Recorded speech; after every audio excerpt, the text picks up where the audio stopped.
Mega 9 TV. అంతర్జాతీయంగా జరుగుతున్న యుద్ధం ఇప్పుడు మన ఇంటి వంటగదిని చేరింది. అమెరికా, ఇజ్రాయిల్, ఇరాన్ మధ్య జరుగుతున్న యుద్ధం ఎఫెక్ట్తో ముడి చమురు సరఫరా తీవ్రంగా దెబ్బతింటోంది. దీని భయంతో మన దేశంలో గ్యాస్ సిలిండర్ల కొరత వస్తుందేమో అన్న ఆందోళన జనాల్లో మొదలైంది. చాలా మంది కంగారు పడి సిలిండర్ అయిపోకముందే ముందు జాగ్రత్తగా పదే గ్యాస్ బుక్ చేయడం మొదలుపెట్టారు. ఈ పరిస్థితిని సీరియస్ గా తీసుకున్న చమురు సంస్థలు కేంద్ర ప్రభుత్వం గ్యాస్ బుకింగ్ విషయంలో ఒక సంచలన నిర్ణయం తీసుకున్నాయి.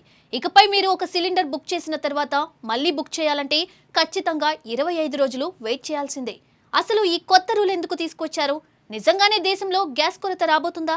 కృత్రిమ కొరతను అడ్డుకోవడానికి, బ్లాక్ మార్కెటింగ్ కు చెక్ పెట్టడానికి ప్రభుత్వం వేసిన మాస్టర్ ప్లాన్ ఏంటి?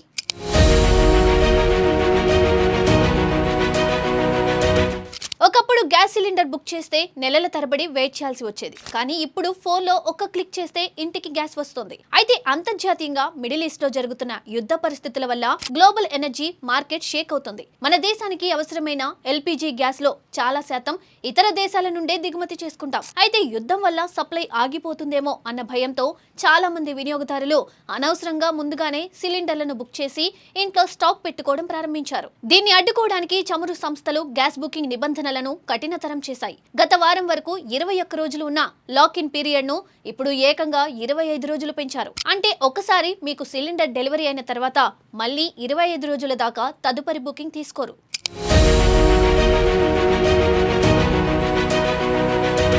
ఒక సాధారణ కుటుంబం ఉన్న ఇంట్లో వాడే 14.2 కేజీల డొమెస్టిక్ గ్యాస్ సిలిండర్ సగటున కనీసం 45 నుండి 55 రోజుల వరకు వస్తుంది. కానీ యుద్ధ వార్తలు విన్న జనాల్లో కంగారు మొదలైంది. ఏ క్షణమైనా గ్యాస్ రేట్లు పెరిగిపోతాయేమో లేదా స్టాక్ అయిపోతుందేమో అన్న ఆందోళనతో 55 రోజులకు బుక్ చేయాల్సిన వారు సిలిండర్ సగం ఉండగానే కేవలం 15 రోజులకే బుక్ చేయడం మొదలుపెట్టారు. దీనివల్ల అనవసరమైన డిమాండ్ క్రియేట్ అయ్యి కృత్రిమ కొరత ఏర్పడే పరిస్థితి వచ్చింది. ఈ పానిక్ బుకింగ్స్, బ్లాక్ మార్కెటింగ్ ను అరికట్టడానికి ఒక సిలిండర్ డెలివరీ అయిన తర్వాత 25 రోజుల వరకు మళ్లీ బుక్ చేసుకునే అవకాశం లేకుండా చమురు సంస్థలు ఈ కఠిన నిబంధనను అమల్లోకి తెచ్చాయి.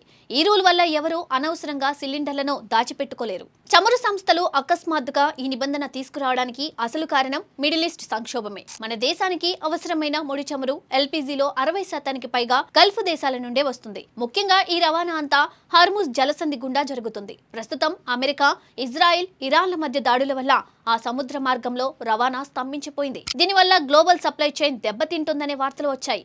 అందుకే భవిష్యత్తులో రాబోయే ముప్పును ముందుగానే అంచనా వేసి అందరికీ గ్యాస్ అందేలా చేయడానికి ఈ లాక్ ఇన్ పీరియడ్ ను పెంచారు.